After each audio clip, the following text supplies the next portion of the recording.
Ele foi eleito com uma votação que foi um recorde. E aí, 7 meses depois, ele renuncia. E com isso, mergulha o Brasil no caos.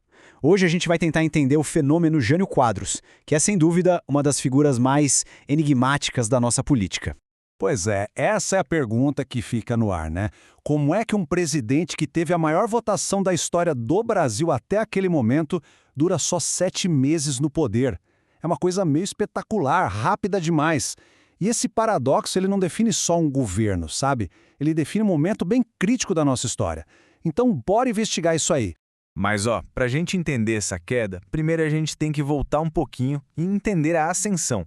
Afinal, como é que o Jânio Quadros se tornou essa força política quase que irresistível? Então, o Jânio não surgiu do nada, né? O Brasil que ele encontrou era um país de muitos contrastes. Por um lado, a gente tinha todo aquele otimismo do governo do Juscelino Kubitschek, os famosos anos dourados, tinha o boom da indústria, a promessa dos 50 anos em 5, Brasília sendo construída. Mas do outro lado da moeda a coisa estava feia. A inflação batendo em 40%, a dívida externa tinha dobrado e um descontentamento geral crescendo. Foi nesse cenário, sabe, nesse terreno fértil, que a ideia de um salvador da pátria começou a ganhar força.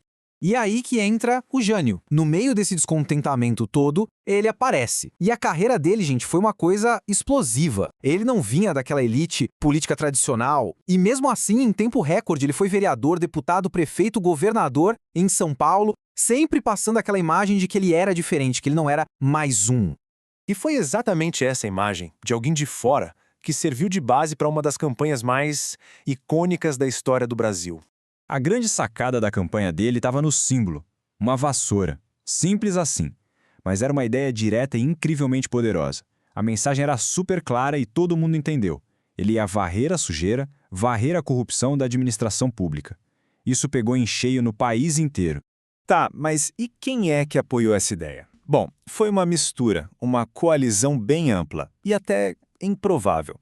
Tinha a classe média que já não aguentava mais a inflação, tinha a elite que olhava para ele e via uma barreira contra o comunismo. E, um ponto super importante, teve o apoio da UDN, a União Democrática Nacional, que era o principal partido conservador da época. Quer dizer, ele conseguiu juntar gente que, em teoria, não se misturava. E o resultado disso tudo foi uma vitória esmagadora. 48% dos votos. Foi a maior porcentagem que um presidente já tinha recebido no Brasil até então. Ele não era só um político, ele era um verdadeiro fenômeno eleitoral, o que torna tudo o que aconteceu depois, a renúncia dele, ainda mais chocante. Então tá, com todo esse apoio nas costas, ele assume a presidência. E o que vem a seguir são 7 meses de um governo que só pode ser descrito como absolutamente imprevisível e caótico. O governo dele foi uma verdadeira caixinha de surpresas e bem contraditórias.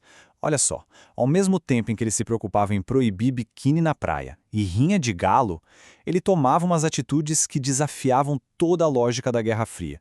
Imagina o espanto dos apoiadores mais conservadores.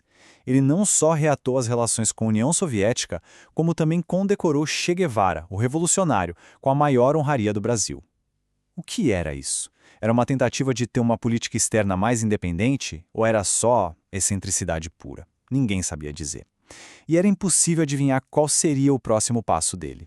E não era só isso, não. Além dessas coisas meio bizarras e da política externa que chocava todo mundo, as medidas econômicas dele foram bem duras. Para tentar controlar aquela inflação que veio do governo JK, ele congelou os salários e restringiu o crédito. E claro, isso bateu direto na vida das pessoas, dos empresários, e aquela popularidade toda que o elegeu começou a derreter bem rápido. Então o cenário era esse. Ele foi se isolando politicamente, perdendo o apoio do povo. O governo do Jânio claramente estava caminhando para um fim. Mas ninguém, absolutamente ninguém, podia imaginar o que estava por vir. A velocidade com que tudo desmoronou é impressionante. Dá uma olhada nessa linha do tempo. Ele toma posse em janeiro, com apoio gigantesco. Chega agosto, ele já está completamente isolado. E aí, no dia 25 de agosto, vem a bomba. O presidente renunciou. Simplesmente assim. O Brasil inteiro acordou com essa notícia. Imagina o choque. O presidente simplesmente renunciou. As manchetes dos jornais mostravam um país perplexo. E o pior, mergulhado num vácuo de poder perigosíssimo. E na carta de renúncia, para piorar, o Jânio culpou umas misteriosas forças ocultas. Mas ele nunca disse quem eram, o que eram. Hoje, muitos historiadores acreditam que a teoria mais provável é outra. Foi uma jogada muito arriscada, uma espécie de autogolpe. A ideia seria renunciar, esperar o povo ir para a rua, clamar pela volta dele, e aí ele voltaria com poderes absolutos para governar. Se foi isso mesmo, foi um erro de cálculo monumental. E essa renúncia do Jânio, bom, não foi o fim da história. Muito pelo contrário. Foi o começo de uma das maiores crises políticas que o Brasil já viu. Funciona assim. O sucessor natural era o vice, o João Goulart, mais conhecido como Jango. Só que tinha um problema. O Jango era visto como um cara de esquerda. E aqueles mesmos setores conservadores e militares que tinham apoiado o Jânio vetaram a posse dele. O país ficou à beira de uma guerra civil de verdade. Para evitar o pior, fizeram um acordo ali meio frágil. O Jango podia assumir, mas num sistema parlamentarista, que tirava quase todo o poder do presidente. A crise do momento foi resolvida, mas a instabilidade que a renúncia do Jânio plantou acabou abrindo caminho para o golpe militar de 1964. E no fim das contas, a pergunta continua. Afinal, quem foi Jânio Quadros? Um político moralista que ninguém entendeu? Um gênio da política que calculou mal a sua jogada mais ousada? Ou será que ele era só uma peça num jogo muito maior, de forças ocultas de verdade? A história dele serve como um lembrete, e um lembrete bem poderoso, de como a política pode ser volátil e de como um fenômeno popular pode simplesmente se desfazer num piscar de olhos.